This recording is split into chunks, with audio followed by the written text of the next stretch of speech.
Some of the things that inspire me the most are documents of the early church. When I want to be set on fire, I go and look for scrolls of early Christians.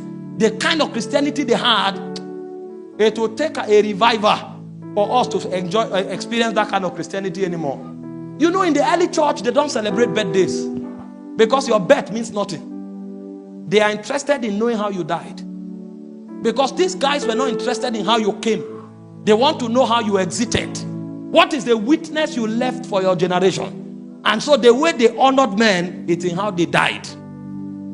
And so these men gloried in suffering. They gloried in tribulation. They gloried in pains. They gloried in witnessing for God. In fact, the Bible said in Acts chapter 15 verse 26, it said Paul and Barnabas. It said, these be the men that hazarded their lives for the gospel. Now, the gospel we are teaching now is the gospel of self-preservation, self-security, self-aggrandizement, and self-glorification. That's why we don't have power. In the early church, they were willing to die any day, anytime. In fact, they called it a gain. To die is gain. That's how they reason. But the only reason they are able to operate like that is because they found a peace that surpasses knowledge. And that peace is the river of God. And so you will arrest a Peter that you want to kill him, and you will think he will beg. And Peter will tell you, please, when you crucify me, don't put my head up. I don't want to be like my master. He said, when you crucify me, turn it downward. I'm not qualified to be placed where my master was placed. How can somebody be arrested to be murdered, and instead of praying to God to save him, he will not? I heard the story of Jan Hus. Him and his son were to be born to the stake. And a night before that time, the soldiers came to them and they found them celebrating. You and your only son is about to be born tomorrow. If it's our contemporary world, what you'll be thinking of doing is, God, if you will not deliver me, at least let my son escape. I don't want my name to end. The people were celebrating, and what the soldiers heard them say was that tomorrow we will set Rome on fire. They thought they wanted to burn them. Meanwhile, they said they will set Rome on fire. And when they wanted to burn the man, he didn't beg. What he said was that, today you have born one goose. He said 100 years later, there will be a swarm of geese. That means this one man you are killing today, the witness he will generate will become 100 men in the years to come. And according to his prophecy, 100 years later, Martin Luther rose. Because they don't die. Their witnesses are eternal. And the reason they have that kind of witness is because they have a peace that you can't take from them. I read about Polycarp, the bishop of Smyrna. They came to arrest him, to kill him. He was 86 years old. An old man should look for where to rest. And they told him, this is a way for you to escape. He said, no. I've done every other thing I should do for my master. This is the only witness that is remaining. And when they arrested him, they came. He said, no, they shouldn't worry. He will go with them. Sit down. He entertained them. When they finished eating, he said, let's go. And when they carried him away, they told him to deny Jesus. They will leave him. He said, 80 and 6 years, he has been faithful to me. How can I deny him?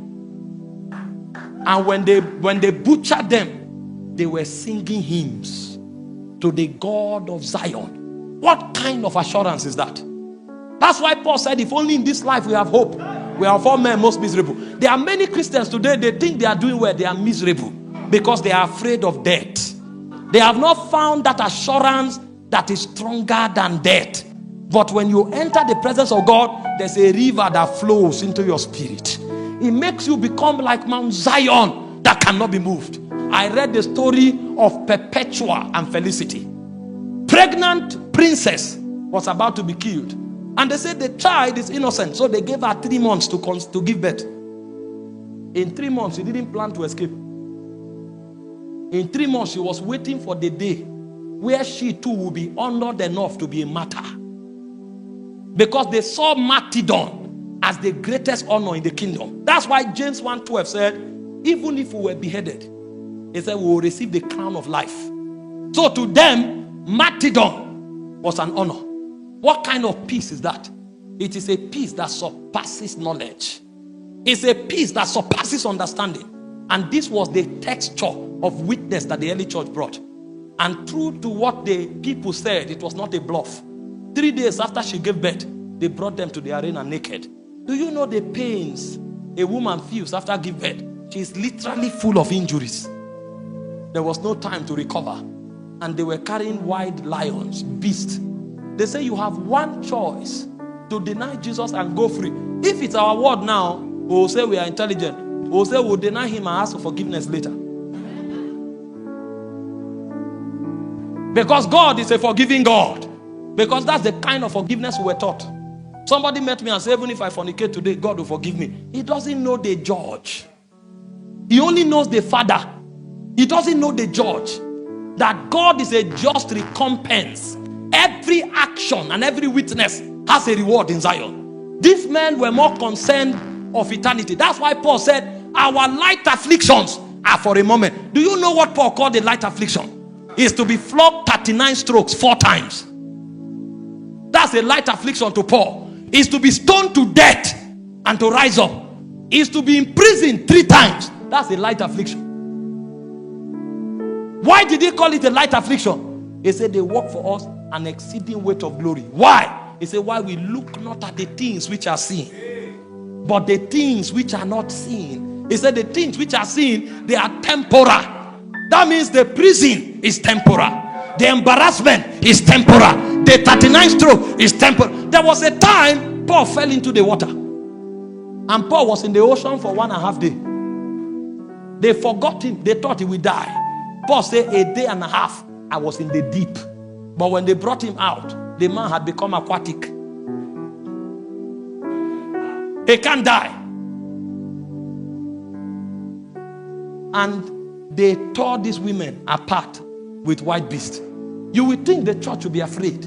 But when they hear that those ones did not deny Jesus, their faith is strengthened. So the reason the gospel came to you and I is not because of theologians. It's because of martyrs. Men that know peace that cannot be defined. Peace that cannot be explained. This kind of peace, you are not taught it. You experience it as a river in the presence of God. The generation we have today that does not know the presence of God, they will deny Jesus 1,001 times. That's why people are denying Jesus on their job.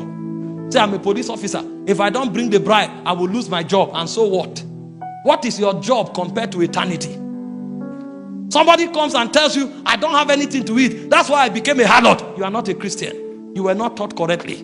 Go and find out about the early church. It was an honor to be hungry for Jesus. The Bible said when the disciples were beaten, it said they returned to their company and they were giving thanks to God that they have been found worthy to be flogged for Jesus. All we know is in our brain. We are not witnesses. And it's because we've not drank of that water.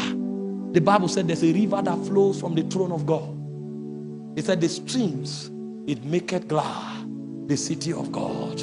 There's a joy that surpasses knowledge.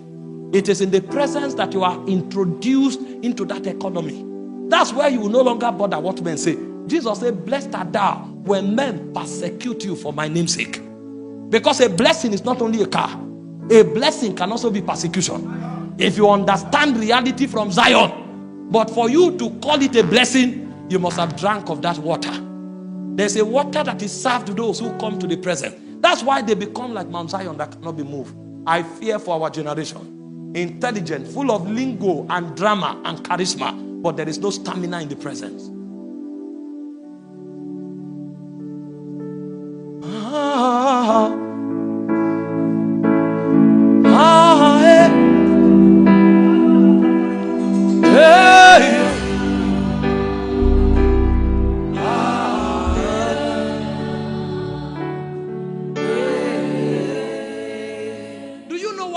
Myself in God's presence. I read a scripture that got me afraid. Jesus was praying. The Bible said Satan desired to have Peter, and Jesus prayed for him. And he came to Peter and said, Simon, Simon. Luke 22:41. He says, Satan desires to have you, to sift you like wheat. He said, but I prayed for you that your faith failed not. He said, when thou art recovered, strengthen thy brethren. And then I saw that Satan came for Judas. And the same Jesus who prayed for Peter didn't pray for Judas. And rather Jesus told Judas, That which you must do, do quickly. For a long time, I said, where is the justice? Until the Holy Ghost reminded me that when a man's heart becomes evil, God can't help him. Because Satan entered his heart. The same thing happened to Ananias. Peter said, why have you allowed Satan enter your heart? He said he fell down and died.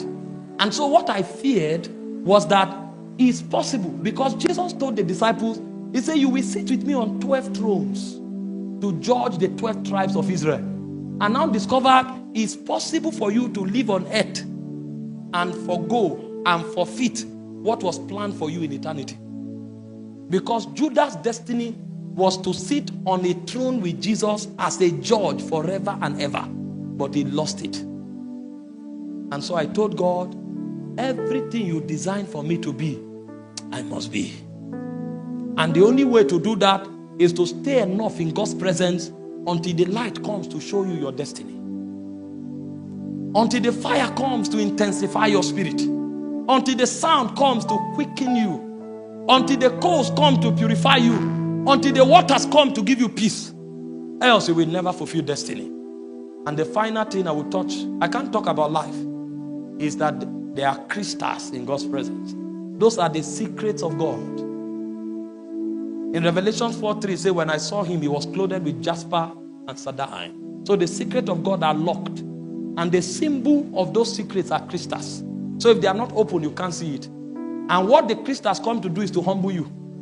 That's why I said the secret of God is with them that fear him. Psalm 25 verse 14, he said he will show them his covenant. And so when a man is not humble and broken, he can't know about God. You don't know about God by reading a textbook.